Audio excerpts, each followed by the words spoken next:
Assalamualaikum warahmatullahi wabarakatuh. Halo guys, Kembali lagi bersama kita di podcast 24 Digital. Dengan saya sebagai moderator pada malam hari ini, saya dengan Reksi Febrian Palilu dan bersama rekan saya Eliza Naila. yang pada kesempatan kali ini kami akan membahas tentang apa sih itu digitalisasi dan bagaimana efeknya terhadap perkembangan pendidikan di Indonesia. Dan tanya itu saja, kali ini kita ditemani oleh beberapa teman-teman kami yang katanya itu sudah melewati tahap MPPK dan BSLT. Wah, keren banget nih, kan? Reksi. Langsung saja kita kenalin ke teman-teman yang menjadi narasumber pada malam hari ini. Halo, perkenalkan saya Abdullah Iqbal, dipanggil Ai. Wah, Kak Ai. Halo, Kak Ai. Halo teman-teman, perkenalkan nama saya Nurul Naiza Mahendra Azhara, akrab disapa dengan Saza. Halo. Halo teman-teman, perkenalkan nama saya Alisa Lafritza Sarah, biasa dipanggil Salwa. Halo teman-teman, perkenalkan nama saya Hadian Sofia KWTMS, biasa dipanggil Sofi. Hai, Sofi. Halo teman-teman semua, perkenalkan nama saya Versa Batri Masyita, akrab disapa Versa. Hai, Versa. Halo teman-teman semua, perkenalkan nama saya Jessica Jalan Tatampak, akrab disapa Jessica. Hai, Jessica. Halo teman-teman semua ya, perkenalkan aku Aurel saya Febri, ini biasa dipanggil Aurel. Halo. Halo teman-teman, perkenalkan nama saya Janania Tahir, akrab disapa dengan Jihan. Hai, Jihan. Halo teman-teman, perkenalkan nama saya Asyaf Berkafi, banyak temannya biasa dipanggil Asyaf. Halo. Nah, sebelumnya nih, maaf ya ada cut dikit soalnya Kak Versa nih kayaknya udah gak mampu buat berdiri, makanya kita tukar posisinya sama Kak Asyaf.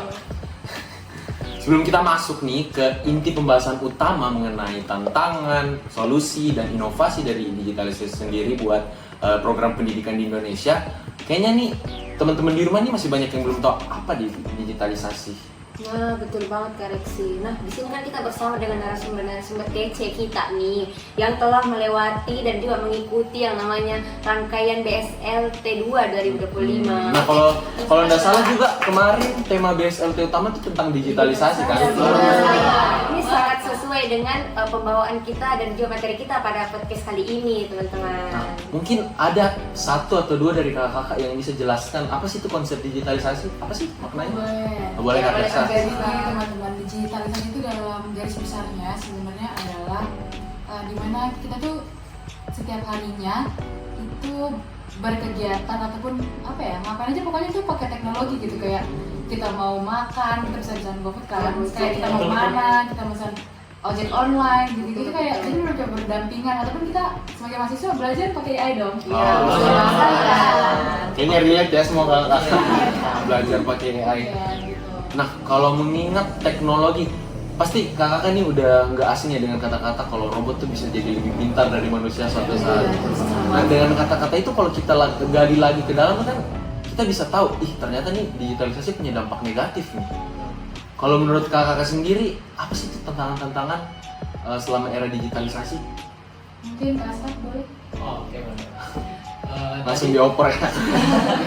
Tadi dengan yang dari yang dikatakan Kak Reksi, mungkin apa tadi tentang robot itu ya, mungkin masih terlalu jauh ya dari kita untuk robot bisa apa namanya mengeksploitasi dunia gitu. Cuman itu possible untuk terjadi. Namun untuk mungkin zaman-zaman sekarang, apalagi kita sebagai mahasiswa kedokteran yang setiap harinya tidak dapat dipungkiri kita terpapar dengan internet, dengan kita pakai gawai, laptop segala macam itu kita pakai kan. Nah, itu mungkin tantangan terbesar itu tadi yang udah disebutin AI sih. Nah, tantangannya itu mungkin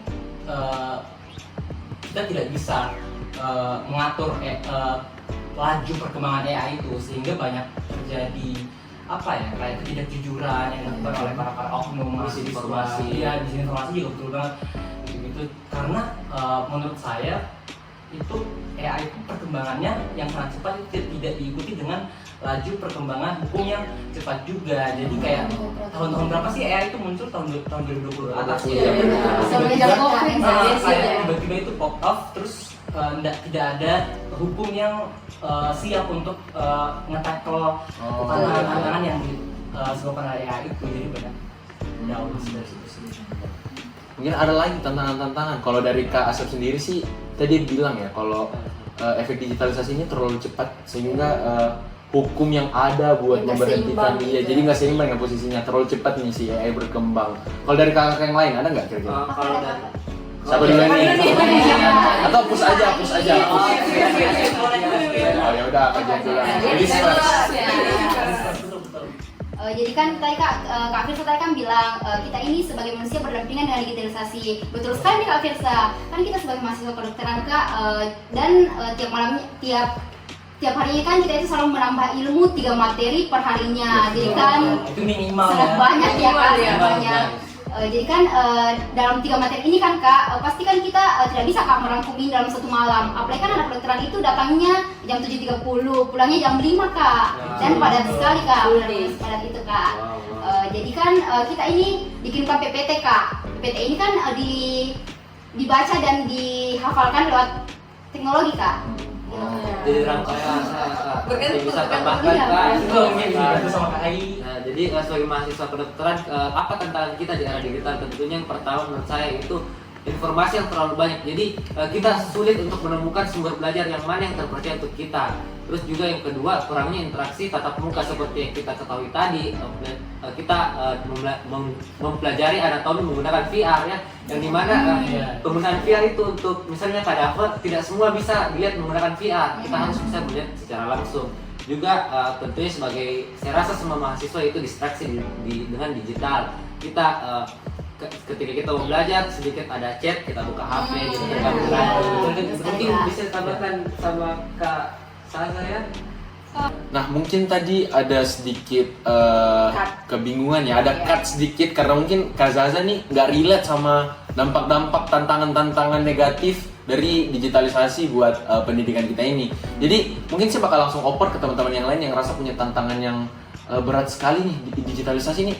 Malas belajar digitalisasi ini kayak mengganggu, ngedistract atau apa gitu. Mungkin dari Kak siapa ada mau membantu? Aku mau lanjutin sih yang dari disebutin tadi. Jadi kayak dengan adanya AI terus kita jadi ketergantungan itu kita jadi kayak sulit untuk bisa belajar mandiri sih. Jadi kayak ada banyak distraksi, terus kayak kita jadi terlalu bergantung sama AI. Jadi kayak kita nggak pakai pikiran kita sendiri gitu. Sekali terlalu bergantung. Jadi kayak kesannya kita jadi males sih. Jadi ide pikir atau ide dari seseorang tuh sekarang tuh bergantungnya di AI ya, nggak sekreatif orang-orang zaman dulu yang apa-apa pikir Sebenarnya sendiri. bukan kayak bergantung banget sih ya, paling kayak semisal kita kan Manfaatkan. dulu sebelum ada AI gitu kan, kita kalau misalnya mau tentang sesuatu kita baca jurnal. Tapi sekarang dia Iya, kita bisa kayak betul, cari betul. jurnal ini dong, Iya. kita selesai Iya, selesai kayak referensi alhamdulillah. Tapi- bisa dapat dari AI. Tapi kalau dipikir-pikir sih itu bukannya berdampak bagus ya kalau Iya, jadi makanya kita bilang tadi ada dampak negatif ada, tapi juga ada dampak positifnya. Iya. paham. Maksudnya Misalnya nih kayak, tunggu. Iya, Nah, silakan. iya. Misalnya teman-teman. Jadi kayak AI itu kan yang kayak dari Bang Asap itu berkembang pesat gitu kan. Tapi sebenarnya berkembang pesat ini juga bukan suatu hal yang bukan suatu hal negatif, bagus buat kita nggak sih sebagai mahasiswa sangat terbantu gitu kan. Mempermudahkan ya. Iya sangat mudah gitu ya. simpelnya nih kalau teman-teman nih ngerasain itu dampak negatifnya ada tapi disupport juga sama dampak positifnya. Iya, Kayak misalnya tadi yang distraksi pada saat lagi Iya belajar. itu betul banget. Nah, terus tapi ada juga misalnya fungsinya kalau mau cari jurnal kan tinggal searching Iya, aja iya, jadi lebih mudah. Apalagi sebenarnya Kak sangat dekat Kak. Oh. Terus kalau misalnya tadi kan kita ngomong tantangan nih nggak ada solusi ya? Nggak ada solusi yang dikasih. Kira-kira aku mau ngetes nih, apa sih yang kalian dapat selama BSLT 2 2025? Kira-kira ada nggak solusi-solusi dari tantangan-tantangan yang dikasih tadi sama teman-teman? Ada nih Kak, saya Kak. Oke, ladies first ya, ladies first. Jadi kan kita kemarin ini Kak bahas tentang FGD Kak. Jadi kan kemarin kita Ini ini bisa dijelaskan dulu nggak sih Kak FGD itu apa? Iya, Mungkin kita pemirsa nggak iya, tahu betul. FGD itu Kita kurang tahu apa. FGD ini apa nih? jadi guys, FGD itu adalah fokus group discussion. Jadi kan di sini itu kita akan membahas tentang pro dan kontra. Jadi kan di sini kita itu tidak akan mengeluarkan pro dan tidak akan mengeluarkan kontra, atau kita tidak akan mengeluarkan sesuatu yang mendukung dan tidak mendukung ini Kak. Dan di sini di pro kontra itu kita tidak boleh mengeluarkan tanpa adanya referensi. Jadi kita diberi argumen ya. Iya, Jadi gitu, kayak Kak. kita dikasih mosi semacam mosi skenario. Kita diberikan skenario terus Kita debat pakai skenario itu kan. jadi Bukan debat, sih diskusi dong. Ya, Oh. Jadi karena kira-kira tapi gini nih, kan di situ tuh di setiap diskusi kan pasti ada yang setuju, ada yang tidak. Kalau dari per kelompok sendiri tuh emang udah diarahkan kelompok ini pro, kelompok ini kontra atau gimana? Enggak kak, makanya kak kita kalau malam itu kak kita selalu membahasnya kak, kita selalu diskusi sama teman-teman. Jadi kita tuh enggak selalu bergantung sama AI-nya kak, jadi kita tuh mengeluarkan pendapat kita dalam satu kelompok itu kak. Jadi secara gak langsung merealisasikan juga kalau ternyata di di era digitalisasi ini tuh bukan cuma AI, kita tuh juga bisa pakai pola pikir kita ya buat menyelesaikan masalah. Khususnya FGD tadi yang diberikan. Iya. Nah, terus boleh dilanjut mungkin oleh adanya FGD ini kayak gimana tadi? Menurut kajian sendiri gimana? Atau mungkin Mungkin ada bisa ya. Kalau dari FGD sendiri itu mungkin efek positifnya itu kita dilatih untuk berpikir kritis, apalagi di acara itu sendiri itu kita kan tidak diperkenankan untuk menggunakan HP ya. Pada saat sesi FGD juga kita tidak diperkenankan untuk menggunakan HP. Jadi situ betul-betul kita tuh diberi wadah untuk Berargumentasi dan berpikir keras kayak apa nih. Iya. Pasti timbul banyak gengsi juga ya di sana kayak Iya, itu pengen jadi kelihatan pintar di antara yang lain atau kayak gimana. Mungkin asal begitu tak. Asap tinggi ya kemarin. Jadi secara nggak langsung tantangan yang bilang kalau digitalisasi ini sebenarnya bikin kita tuh malas berpikir karena sudah bergantung sama AI. Itu semua ternyata terjawab di BSLT 2. Kita bisa buat kayak grup yang sedang dalam keadaan berdiskusi tentang suatu masalah tetapi tidak dibantu dengan AI. Kita menggunakan itu, saya rasa solusi yang sangat bagus sih. Kita bisa menerapkan itu ke teman-teman yang lain. Jadi buat teman-teman yang nonton nih, jangan pakai AI terus, pakai juga tuh solusi-solusi dari kakak-kakak. Biasa. Bahaya tuh otaknya nanti. Terus solusi-solusi dari tantangan yang lain kira-kira ada nggak? Kayak misalnya tadi solusi tentang apa ya tadi yang dikasih sama Kak Versa. Sama Kak Versa. Oh, ini tadi aku sempat dengar tentang kasus maraknya informasi, ada yang hoax lah, ada yang Iya, apa. yang kominfo ya. Tuh gimana sih cara saringnya tuh informasi-informasi kayak gitu? Kalau saya sih kak, mungkin tentunya yang pertama kita harus mencari di sumber yang terpercaya ya kak, Cross check. Lalu yang kedua kita membandingkan tidak hanya dari satu sumber saja. Lalu yang ketiga kita menggunakan misalnya fast response check seperti misalnya Turnitin untuk mengecek validasi dari berita itu ada AI lagi. Paham. Jadi kita pakai AI untuk mengatasi orang-orang yang berkegantungan sama AI. Jadi pintar sih, itu solusi bagus sih. Jadi apa tadi kalau boleh tahu nama AI-nya kak? Supaya teman-teman di rumah juga tahu. Boleh nih kak, boleh. Boleh dong. Boleh dong, kan AI-nya umum nih. AI-nya kak. Ini AI Turnitin kak. Turnitin, oke. Mungkin solusi dari teman-teman yang lain deh. Kalau misalnya di era digitalisasi ini tuh ngeganggu banget, misalnya kayak misalnya udah bikin malas banget lah, pokoknya udah nggak mau ngapa-ngapain lagi lah. Itu kira-kira apa? Mas Salwo coba mungkin. Mungkin nih dari solusi dari saya, kami ini sebagai mahasiswa kedokteran ya, kita nggak ketergantungan AI juga sih, tapi kita tetap membutuhkan ya, memanfaatkan apa ya? Kayak apa nih misalnya? Manfaatkan seperlunya saja. Ya, kita memanfaatkan seperlunya karena kita mahasiswa kedokteran. Pada saat kita menjadi dokter nanti kan kita nggak mungkin tuh langsung lihat AI kita memeriksa. Masa ada pasien datang bilang mau cek AI dulu. Kita nggak mungkin ada pasien. Sakit apa ya? Kacau sih.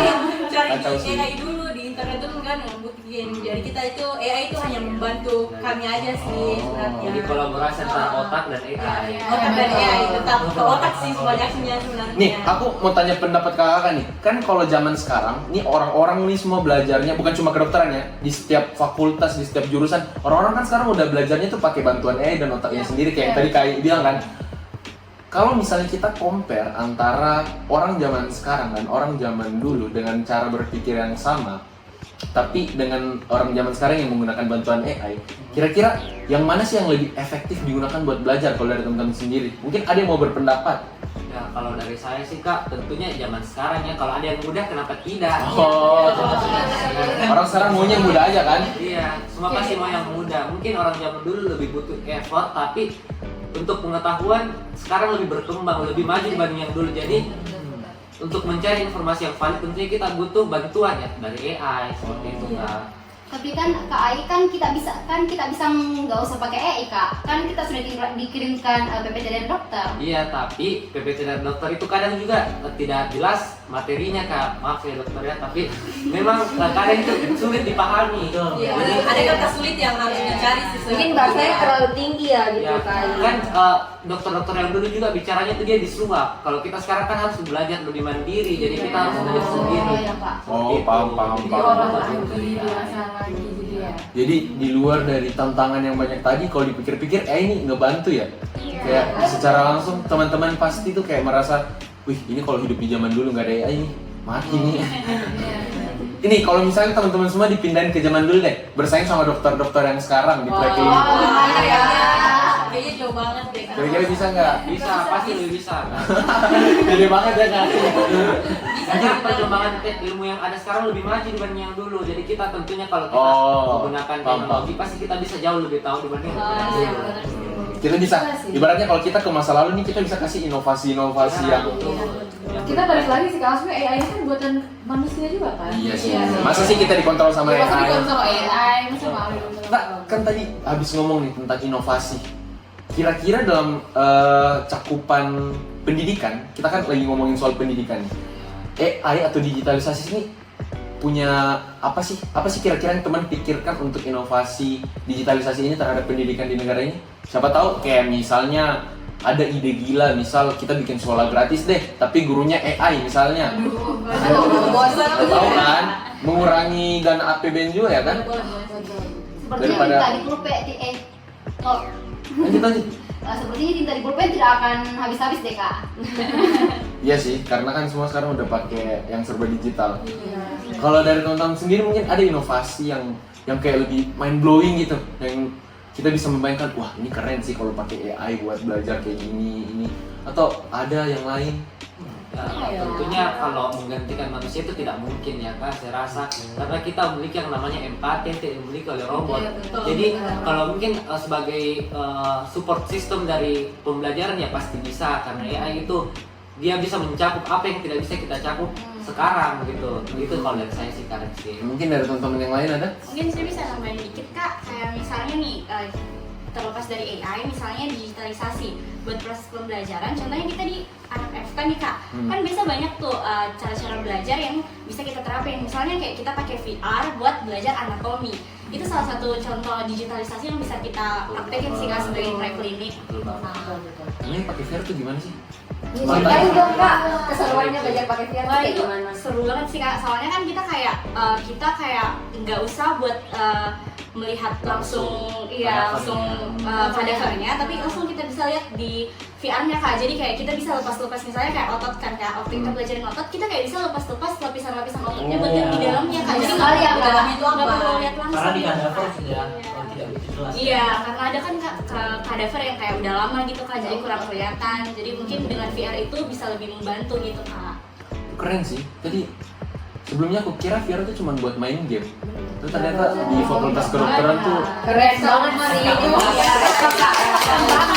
jangan lupa teman-teman yang di rumah join ke FK Unhas ya. Unhas lagi salah. FK Unhas, the only one, kampus merah. Jangan lupa masuk. Kita tunggu ya. Nanti dapat juga tuh bekal-bekal bagus kayak MPPK, BSLT. Ini teman-teman semua nih hasil pembekalan dari sana nih. Nanti kita nih yang ngasih. Ini kakak kosnya. Ada kasap nih ya. Pokoknya kenalin dulu lah muka-mukanya sebelum ketemu di FK Unhas nanti. Dihafalin guys ya. Ayo. Oh, silakan Kami. Jadi kan tadi kakak udah bilang nih FK Unhas. Nah kan sekarang itu lagi ramai dan hype-nya berita tentang FK Unhas itu masuk urutan kelima ya. Maksudnya? Itu urutan 5 indikatornya apa sih? Iya. Tentunya prestasi, Prestasi. Prestasi dari fakultas kedokteran yang sangat banyak. Timnas. Oh iya, kemarin Piala di kartu habis dicuri ya dari Jawa ke Pulau. Kita bawa ke Sulawesi. Keren sih buat kakak-kakak. Jawa. Ini Sulawesi. Di Sulawesi Senggol bos. ya. Koreksi aku boleh menambahkan nggak? Silakan. Kita lagi ngomongin inovasi nih. Ya, salah satu inovasi yang sudah kita bicarakan tadi kan AI, yang dimana itu berperan besar nih dalam digitalisasi saat ini.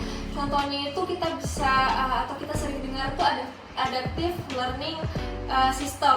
Itu gimana tuh? Adaptive learning system.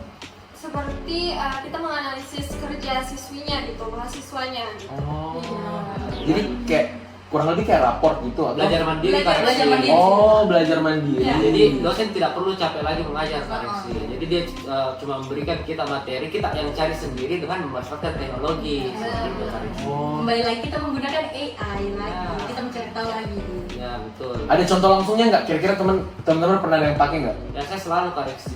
Itu gimana sih cara pakainya? Contohnya dari Contohnya misalnya koreksi, kita dikasih PPT, faktor pembukaan darah. Kan cuma ada faktor 1 sampai 12, kita tidak tahu koreksi apa itu maksudnya di PPT. Pakai AI suruh jelaskan. Dijelaskan lagi. Jadi misalnya AI ini bisa bantu kita buat cari masalah itu sampai ke akar-akarnya. Betul Ya. banget. Keren Ada batasnya. banget ya. Keren banget sih AI.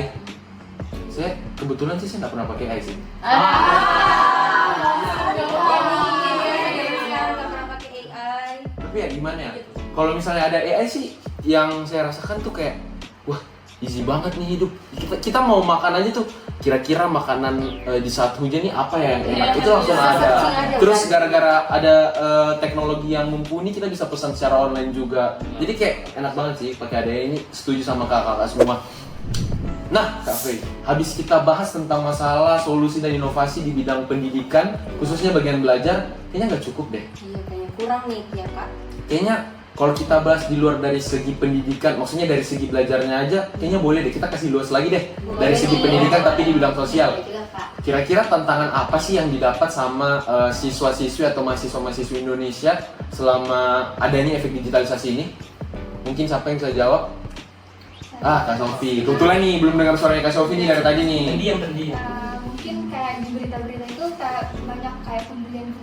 Iya betul banget. Oh, pembelian secara online ya? Cyberbullying. Cyberbullying.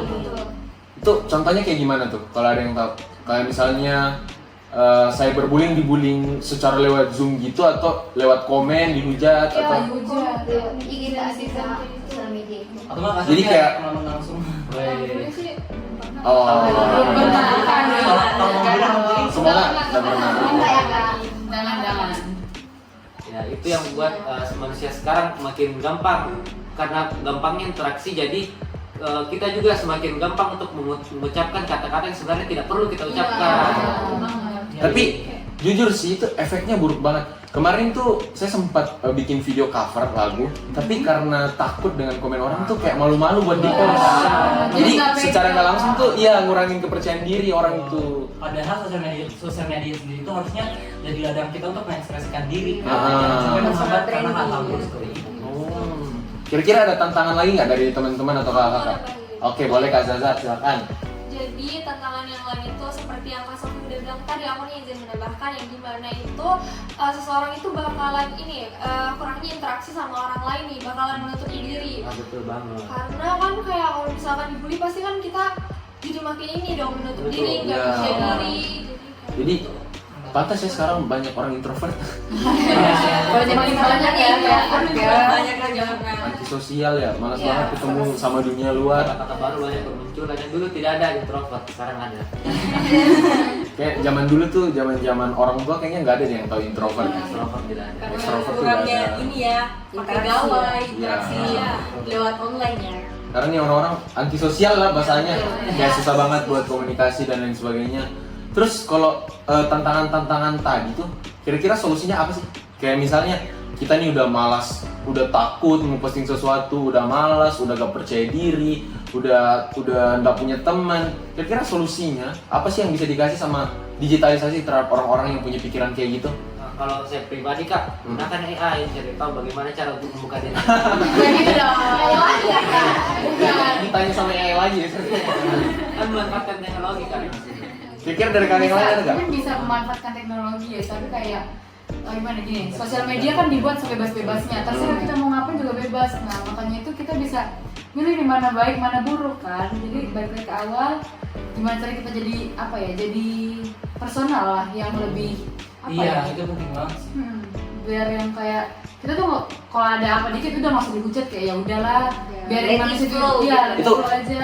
Kalau yang saya tangkep ya, itu kan dari alasan dari Kak Versa sama Kak Ai tadi tuh tentang faktor internalnya aja ya. Kita disuruh untuk cari tahu sendiri caranya gimana.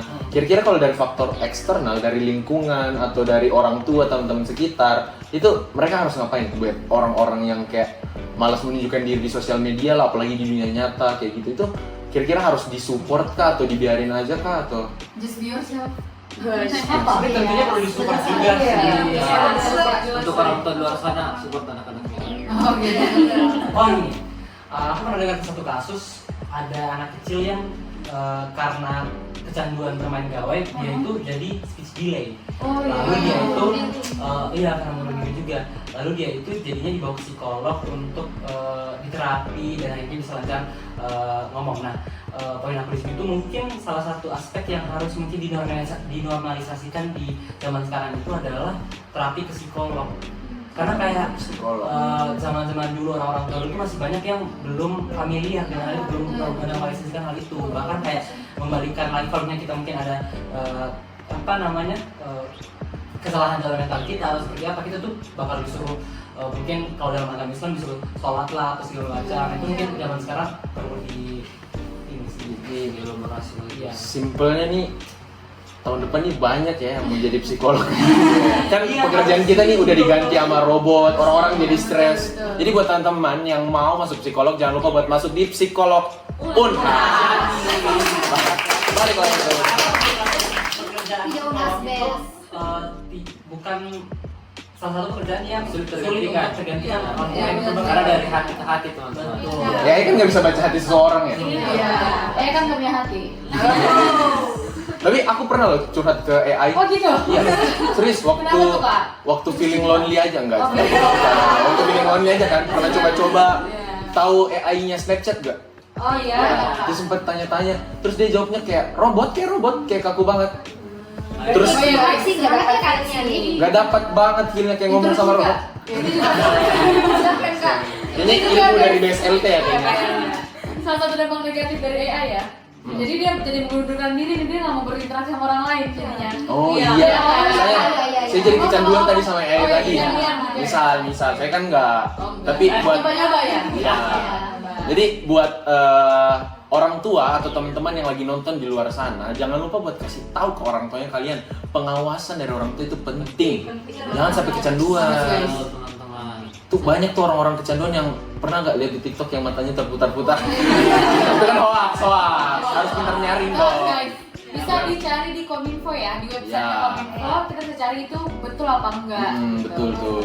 Tapi ingat ya, pengawasan orang tua tuh penting. Jadi kasih tahu orang tuanya kalian, "Ma, aku mau main game, suruh aku berhenti ya jam segini." Gitu. Ya, Serta itu kan bagus, iya. Daripada Tinggal kan sendiri jadi gimana, antisosial.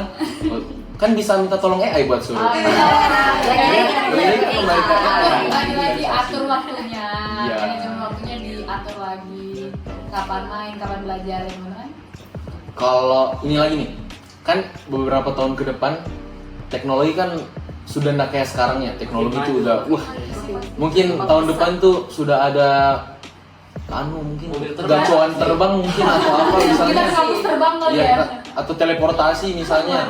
Ataunya yang lebih gila lagi lah teknologi ke depannya. Itu cara mempersiapkan diri atau adaptasi. Menurut kalian berat gak sih buat adaptasi di era-era yang bakal datang? Karena kalau kita lihat dokter-dokter yang sebelumnya tidak belajar dengan cara kita yang terprogram digitalisasi, cuman sekarang dengan mesin-mesin yang ada di rumah sakit dan lain sebagainya, tuh kita lihat adaptasinya tuh kayak ada yang bagus, ada yang tidak. Cuman kalau kita kembali ke teman-teman sekalian, menurut kalian penting tidak ada kayak penambahan kelas digitalisasi di kurikulum supaya kita tuh bisa normalisasi atau adaptasi ke tahun-tahun yang akan mendatang? Penting tentunya Kak, soalnya kayak kita sebagai mahasiswa kedokteran kan pasti nggak akan pernah bisa luput gitu dari kayak teknologi, karena makin kita ke depan kita harus cari cara yang cepat supaya bisa sembuhin pasien kan tentunya. Jadi kayak pasti dengan teknologi ataupun kayak dibantu sama AI gitu kan, itu pasti bakal sangat membantu. Jadi Tapi nih, dengan jadwalnya teman-teman yang dibilang padat ya, di kedokteran, kira-kira masih aman nggak kalau misalnya dia masuk ke dalam kurikulum? Kalau aku sih ini ya mungkin tidak untuk dimasukkan ke kurikulum, namun bisa menjadi additional subjek aja di intinya itu kayak diberikan di luar dari jadwal kuliah gitu ya, supaya orang-orang juga punya kesadaran kayak, oh ini penting nih, gimana nanti caranya bikin ini kalau nggak ngerti pakai teknologi, gitu. Cukup dengan kita terpapar dengan exposure. Ya, saya setuju. Koreksi merasa. Jadi kalau menurut Kak Ai juga ini nggak perlu masuk kurikulum tapi penting dibuatkan pelatihan. Karena seperti yang tadi Jian katakan, Versa dan teman-teman yang lain katakan bahwa kita pasti semua tentunya akan beradaptasi. Jadi sedikit demi sedikit kita akan beradaptasi. Jadi tidak perlu itu pembelajaran secara langsung ditambahkan kurikulum. Jadi kita akan beradaptasi dengan waktu seperti itu Kak. Yang Kak katakan tadi, dokter zaman dulu tidak akan beradaptasi dengan menggunakan teknologi sekarang. Jadi dokter kan itu long life learner ya koreksi. Jadi kita akan belajar terus menerus seperti itu koreksi. Setuju sih. Boleh sih opini-opini dari teman-teman yang sudah ikut MPPK sama BSLT ini gila, harus diapresiasi sih teman-teman. Nah, tadi kan kita udah bahas nih semua tentang dampak negatif di pendidikan bidang sosial ataupun dari cara belajar lah. Solusi. Kita nih daripada banyak omong, kita langsung minta aja deh saran-saran dari kakak-kakak yang udah berpengalaman. Kita supaya semuanya bicara nih, kita minta satu-satu. Mulai dari Kak Versa deh, dari ujung ke ujung. Kita minta satu-satu sarannya. Dari tadi sih aku selalu bilang ya, lihat apa ya, bisa bukan lihat ya, lebih kan pilih mana baik mana buruk, lihat mana impact yang lebih bagus ke depannya gimana. Jangan ambil yang buruk-buruk gitu, jadi jangan terlalu memanfaatkan ke yang buruk kayak gitu. Memanfaatkan kayak yang buruk. Jadi kayak memanfaatkan tapi kayak ke arah negatif gitu, jadi kayak jadi penyebar hoax iya, gitu. betul. Itu saran bagus tuh. Kalau dari kajian gimana? Kalau saya sih kita itu harus jadi pengguna yang baik ya. Kita itu tidak boleh bilang kayak mencari sesuatu yang tidak penting, kayak contohnya bagaimana cara mendapatkan pacar yang baik, kayak apa sih Kak? Nggak perlu Kak cari itu dia. Biasa ini Kak, hari ini aku mau makan apa ya? Iya, kayak nggak penting sekali Kak. Oke, kalau dari Kak Aurel? Kalau aku melanjutkan dari yang teman-teman tadi, kayaknya penting sih untuk bisa mengontrol diri. Jadi kayak kita bisa memilah kayak kapan kita emang harus pakai AI, kapan kita harus emang berhenti, kapan waktunya istirahat, kapan yang waktunya kita kayak memang kita harus pikirin yang dari pikiran kita sendiri gitu. Aku mau nambahin nih, soalnya kita kan abis ngomongin tentang orang yang tidak bisa kontrol dirinya dalam menggunakan AI. Kemarin kan ada isu-isu juga nih penggunaan AI yang kayak misalnya dalam pembuatan video-video yang tidak layak. Artisnya diganti kan? Ya, kayak gitu. Itu kalau dari teman-teman apa sih solusinya? Kayak misalnya memang dilarangnya video-video seperti itu selama-lamanya di Indonesia kah? Atau pemblokiran situs kah? Penambahan pengamanan kah? Misalnya kalau dari kakak sih apa sih? Balik ke ini nggak sih ke pendapat Kak Asap tadi ya? Maksudnya bahwa hukumnya dibalikin. Oh gitu ya. Seperti yang kita tahu mungkin, tapi udah dilakukan Pak di beberapa platform seperti TikTok itu kalau ada AI. Kayak itu udah ada AI generated gitu kan. Ya itu keren sih. Semoga kedepannya bisa makin tambah banyak ya biar nggak ada Asal kasus-kasus sih di lagi. pemerintah sih. Oke, mungkin lanjut ke Kak Jessica. Mungkin aku kasih tips nih Kak sebagai anak FK mungkin. Nah, berdasarkan yang bilang sama Kak Jihan tadi kan kita sering dikasih PPT nih sama dokter. Nah, terus kan kalau dari pengalaman pribadi saya Kak, kalau dari PPT itu kan nggak semua kata-katanya itu yang gampang buat kita serap gitu kan Kak. Pasti ada beberapa kata-kata yang memang sulit, kayak kata-kata susah gitu. Nah, menurut saya kayak kita sebagai anak kedokteran bisa pakai AI buat kumpulin dan rangkum kata-kata susah itu, dan jadi kita cari nih pengertiannya apa supaya lebih gampang gitu Kak buat mengerti apa isi PPT-nya ini Kak. Oke, jadi saya coba simpulkan ya, ini bukan cuma buat kedok tapi kita besarkan lagi nih. Seluruh. Ya, pokoknya seluruh pendengar video ini, kalau kalian lagi dapat tugas atau disuruh baca PPT terus kata-katanya susah, pakai AI. AI solusinya. AI solusinya. Tapi jangan nyontek. Jangan nyontek, jangan. Salah dong nyontek. Pengalaman Kai. Jangan bilang Kak Versa. Tidak semua enggak sih. Saya kan nggak pernah pakai AI ya. Nggak salah lagi. Lanjut lagi ya, lanjut ke Kak Absar. Absar lagi. Asap. Kalau aku kayaknya balik lagi yang tadi aku udah bilang, naikin kali diri. Cuma mungkin konteksnya di sini mau ganti itu tadi kita sempat bahas tentang cyberbullying kan. Itu menurut aku dari akarnya banget itu value diri setiap manusia zaman sekarang tuh harus ditingkatin gitu. Kayak menurut aku nggak bakal cyberbullying itu nggak bakal betul-betul berhenti ketika niat dari setiap orang yang menggunakan teknologi itu tidak baik gitu. Jadi menurut aku tuh value diri kita sebagai manusia, sebagai rakyat Indonesia, bahkan rakyat dunia itu harus betul-betul baik gitu loh kayaknya. Jadi kayak misalnya ada niat buruk, ya udah just keep it on yourself. Nggak usah dibicarakan. Nggak usah. Jujur aku tuh tipe orang yang kalau kayak nonton TikTok tuh suka berpikir negatif juga. Tapi kayak kasihan gak sih lah ya. kalau Cuma kayak itu tidak perlu untuk dikomentarkan. Keep it to yourself, betul. Buat konsumsi pribadi Ya, ya. betul. Oke, kalau dari kasus itu bagus sih. Saya juga sempat berpikir kalau saya komen orang nih. Pasti kakak ke grupnya ya kak? Iya biasanya kayak gitu. Soalnya kayak, tapi teman-teman kita aja komen. Pokoknya nggak usah tulis apa-apa, pokoknya teman-teman udah ngerti lah. Tapi Coba contoh teman-teman. itu tindakan yang salah. Yang dibilang Kak Versa tadi itu betul. Jadi simpan saja. Kalau memang sudah menggebu-gebu, tonjok diri sendiri kalau bisa. Intinya itu perbuatan yang salah, jadi jangan dilakukan guys. Itu memicu akar-akar pembulian. Kalian nggak boleh tuh. Lanjut Kak Sophie. Mungkin tambahan sedikit dari teman-teman yang sudah tadi sampaikan, mungkin kita harus menggunakan digital itu dengan baik, jangan kayak menggunakan dengan yang cara yang seperti tadi yang kayak menonton video yang nggak bermanfaat. Kita harus menggunakan dengan yang baik karena sudah disediakan, kenapa kita harus menggunakan yang hal negatif. Kalau kita persempit baiknya nih ke arah mana? Misalnya pelajaran atau memasak.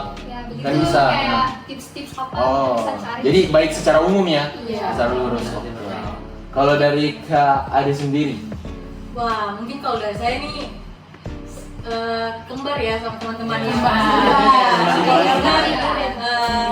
intinya mungkin kita menggunakan AI itu untuk yang penting aja, bukan yang mungkin ada yang penting tapi tidak ada manfaatnya begitu. Jadi kita yang memakainya yang penting aja, terus yang bisa membawa diri kita itu ini nih bagus nih, pakai ini aja nih.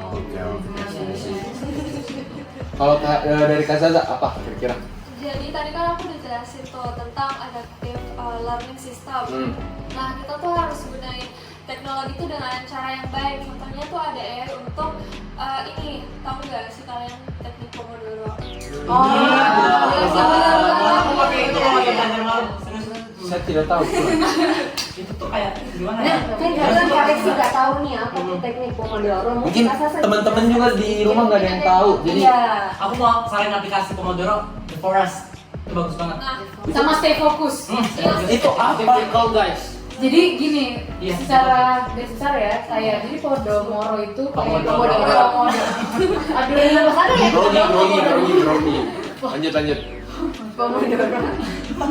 Soalnya Iya. Pomodoro itu jadi kayak kita tuh dibatasin gitu loh. Jadi misalnya kayak per berapa menit, misal kita mau belajar yang misal 25 menit pertama kita belajar, 5 menit kemudian kita istirahat. 5 menit kemudian harus istirahat. Jadi jangan ngapa-ngapain, jangan kenapa, HP pun nggak boleh, iya. Jadi kayak dia Timer gitu. Iya. Oh.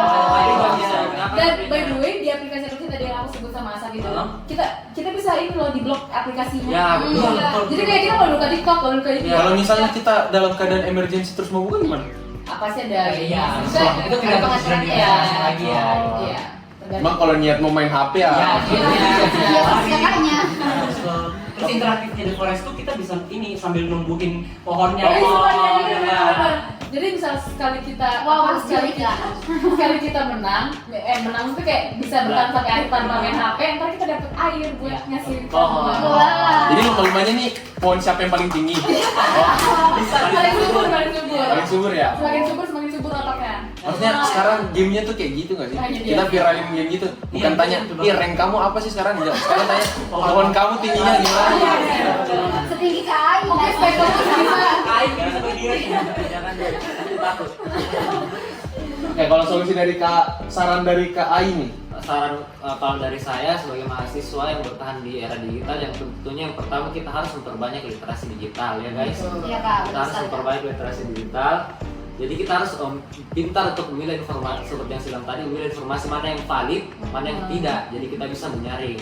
Terus yang kedua,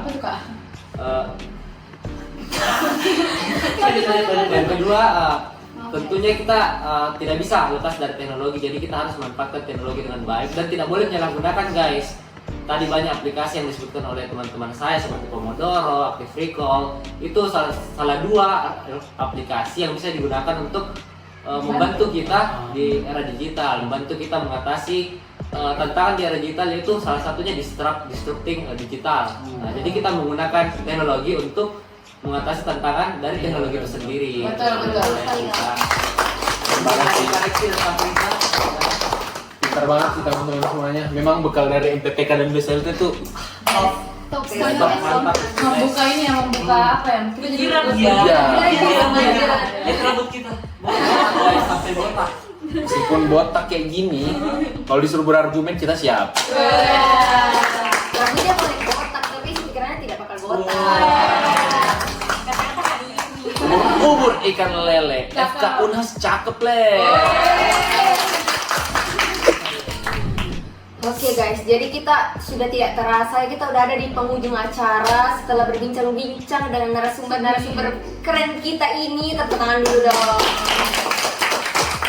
Nah, jadi tema dari podcast kita hari ini tuh lebih mengangkat yang namanya teknologi dan juga digitalisasi. Nah, mungkin kita akan conclusion-kan sedikit apa saja yang kita bahas selama podcast ini. Pokoknya tuh simpelnya penggunaan teknologi, penggunaan pokoknya semuanya yang serba digitalisasi lah di era-era ini tuh kita harus coba buat apa sih bahasanya kalau setarakan, intinya kita harus samakan lah, kita harus dibalance sama pendidikan yang ada, tidak hanya dipakai buat hal-hal yang buruk saja, tidak hanya dipakai buat hal-hal yang iseng saja, tapi kita juga bisa pakai buat bantu kita dalam belajar sehari-hari. Jadi sesuai tips-tips yang diberikan tadi sama kakak-kakak, teman-teman jangan lupa buat pakai semua tips itu buat bisa lancar pendidikannya dengan era digitalisasi ini, kayak gitu. Jadi kuncinya kita harus beradaptasi ya di era digitalisasi ini, karena saking banyaknya nih efek-efek positif dan juga efek-efek negatifnya tentunya lebih banyak juga ya, atau lebih setara atau bagaimana. Nah, mungkin kita harus bisa yang namanya adaptasi kepada teknologi dan juga digitalisasi ini. Oke, mungkin bisa tepuk tangan dulu buat sesi PR kita. Guys, mungkin sekian dari kami. Jangan lupa buat tekan tombol subscribe di bawah.